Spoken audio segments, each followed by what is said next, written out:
Да, на всеки му се случва да изгуби мотивация да създава, което за един контент креатор е малко плашещо. Например, когато вземете един лист и в този момент сякаш няма какво да направите на него, може малко да ви демотивира. Често искрата, която кара един творец да създава, се губи заради страх, тревожност или пък депресия. Доста често забравяме за нашите мечти и цели заради проблеми в личния си живот или изгубена вяра в себе си заради не толкова приятни събития, но за всичко има решение. Често имаме навика да се сравняваме с успелите хора, които са достигнали целта, която искат. И разбира се, ние, защото те първа навлизаме в тези среди, си мислим, че не сме достатъчно добри. И даже за жалост доста млади и креативни хора отказват да поемат пътят си като контент креатор. А всъщност не трябва да е така.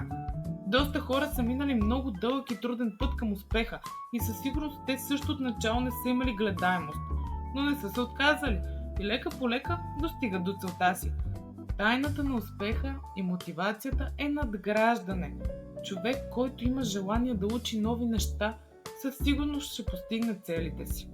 Ето, ти си творец, но много важно е да знаеш, че талантът всъщност е 10% от нашия успех, а останалите 90% за нашия труд и практика.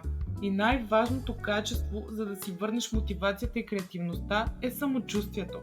То ни е нужно за много аспекти от живота ни, като например в работата, когато сте в компания от хора, социалният ви живот в интернет. Повечето пъти сами се блокираме и губим вярата в себе си заради натрапчиви мисли.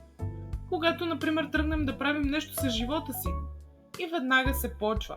Еми сега, ако никой не гледа видеята ми, или пък ако не прави интересен контент, няма как да разбереш, ако не опиташ и не е нужно да следваш трендове или чужди идеи. Правилните хора ще забележат това, което правиш и ще го оценят.